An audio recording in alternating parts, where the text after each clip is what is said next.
Ya'juj dan Ma'juj adalah dua nama suku dari turunan Adam, sama dengan kita manusia.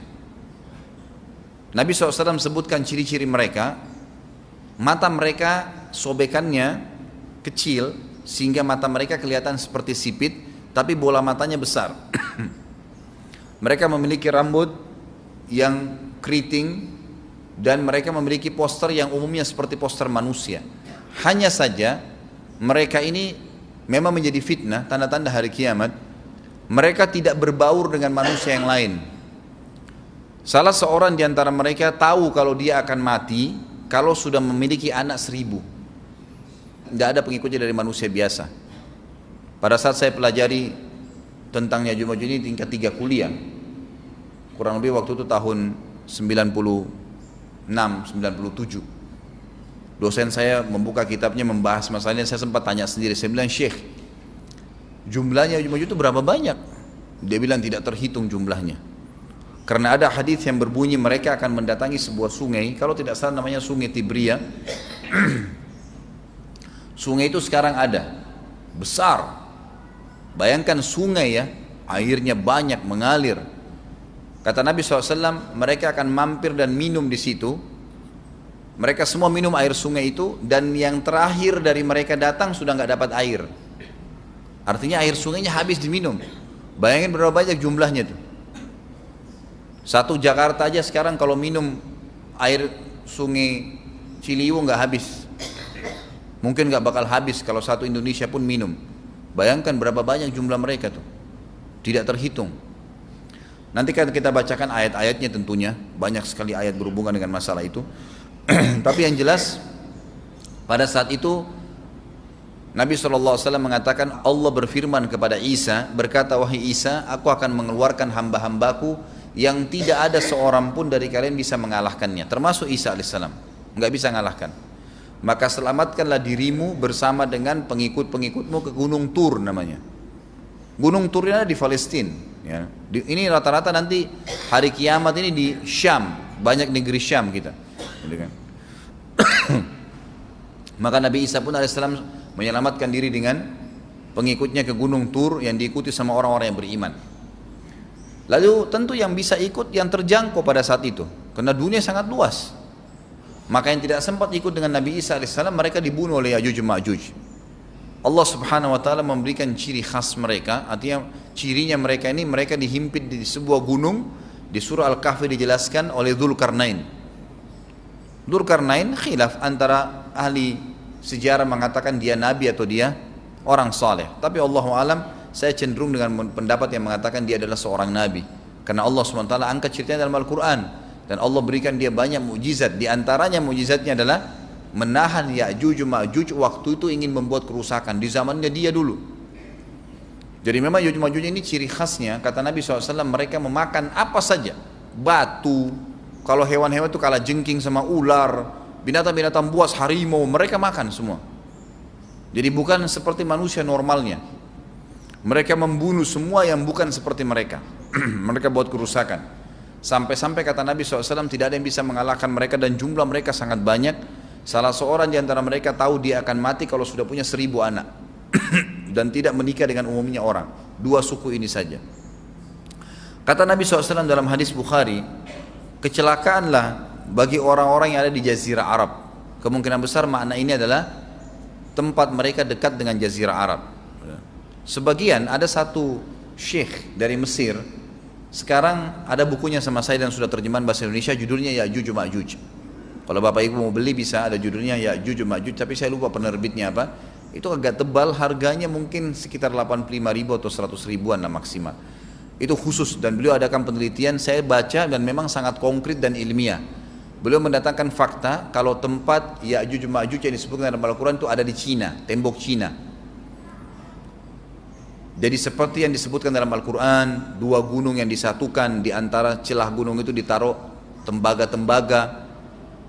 Pernah pemerintah Cina mendapatkan ada celah dari tembok Cina itu yang bolong, waktu mereka mau tempel bolongan itu dengan batu tanah yang mereka biasa taruh sekarang, ternyata di dalam itu ada tembaga yang mengeras, dan seperti disebutkan dalam Al-Quran.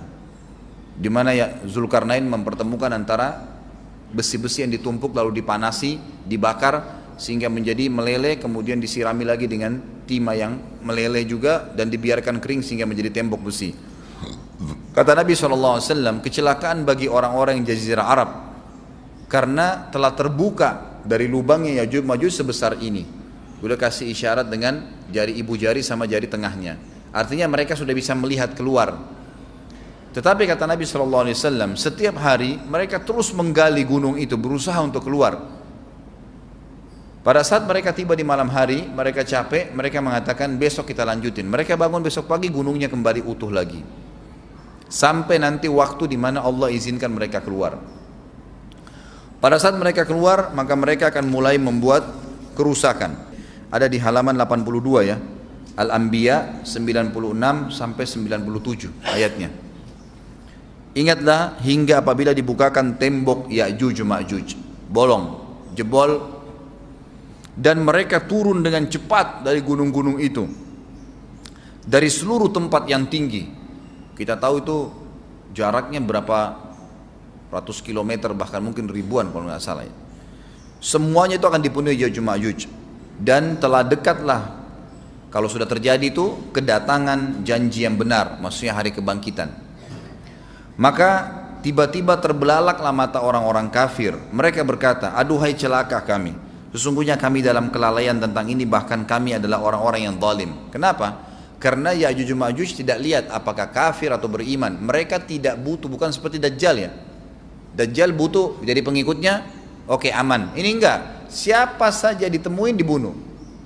Dia enggak pandang, enggak mau tanya kamu dari suku mana, kamu agama apa, tidak dipandang. Orang-orang muslim pada saat itu, orang-orang muslim pada saat itu yang ikut dengan Nabi Isa AS berhasil selamat. Walaupun pada saat itu di muka bumi umumnya orang sudah beriman. Yang dimaksud di sini orang-orang kafir adalah adanya orang-orang yang masuk Islam karena terpaksa, karena mereka tidak terlalu faham pada saat itu, lalu mereka menganggap remeh informasi dari Nabi Isa AS. Maka mereka terbelalak matanya karena dibunuh oleh Ya'juj Ma'juj. Kata Nabi SAW di dalam hadis sahih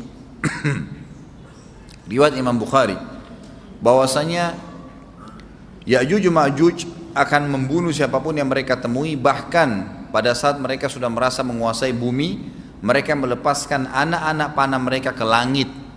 Lalu Allah menurunkan anak-anak panah mereka sebagai fitnah, dipenuhi dengan darah. Maka mereka berkata, kami telah membunuh semua yang ada di bumi dan semua yang ada di langit. Maka sebagai penutup dalam bahasan itu, kata Nabi SAW, Allah lalu mengizinkan Isa untuk berdoa kepada Allah agar memusnahkan mereka. Maka Isa AS pun akhirnya berdoa, meminta kepada Allah Subhanahu wa Ta'ala agar mereka semua dimusnahkan. Maka pada saat itu pun Allah Subhanahu wa Ta'ala menurunkan kepada mereka hama.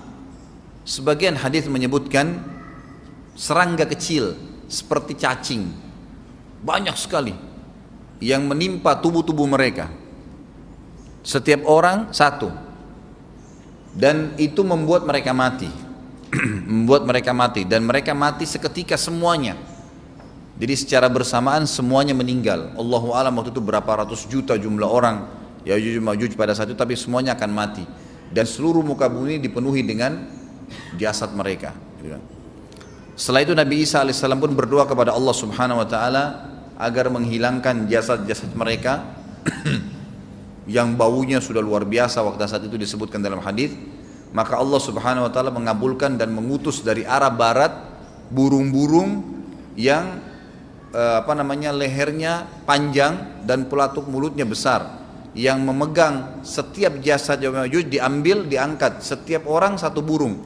Bayangkan berapa banyak miliaran burung pada saat itu. Kita nggak tahu bagaimana, Allahu a'lam, tapi ini wahyu, penyampaian informasi yang pasti.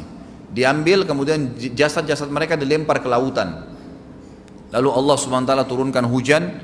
Pada saat turun hujan, maka hujan tersebut membersihkan semua bekas-bekas mereka, kotoran mereka, darahnya segala bersih. Maka bumi kembali subur lagi. Tapi tidak disebutkan berhubungan dengan masalah ini berapa lamakah kejadian tersebut terjadi. Kemudian setelah itu Isa AS memimpin lagi di muka bumi sampai beliau meninggal.